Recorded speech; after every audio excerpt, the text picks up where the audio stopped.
Welcome to Pinoy Swiss Abroad. If you're new to my channel, please try to watch in full before subscribing. Thank you! Huling hirit to Christchurch. Ito, back to Christchurch na naman po uli kami at may ipapakita po kaming mga bago. If you're going around without a car, it's better to buy a day pass. Bus station here in Columbus Street in City Center is very good and the buses is on time. A mountain full of junk cars. We walk around a kilometer to get to here in the tannery. Beautiful brick designs of their buildings.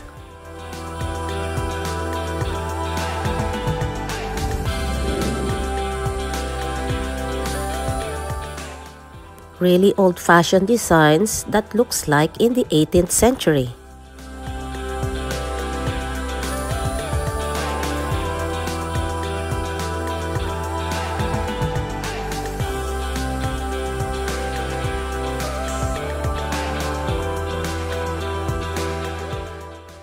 And some Instagrammable coffee shops.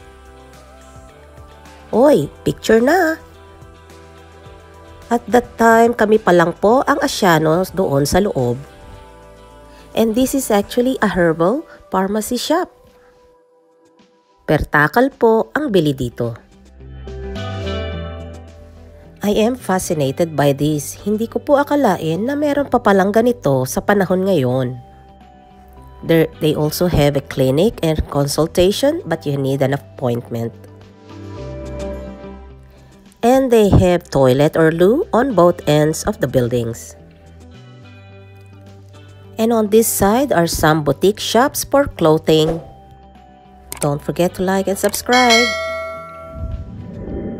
Itur ko naman po kayo dito sa City Center. The tram goes here and I just discovered a Filipino restaurant. Pero sarado po sila unfortunately. Ito po yung itsura ng Christchurch Cathedral before the ruins, before po ng big earthquake. And this is one of the places where you can shop and eat. They preserve it well. O diba, ang ganda po, bongga!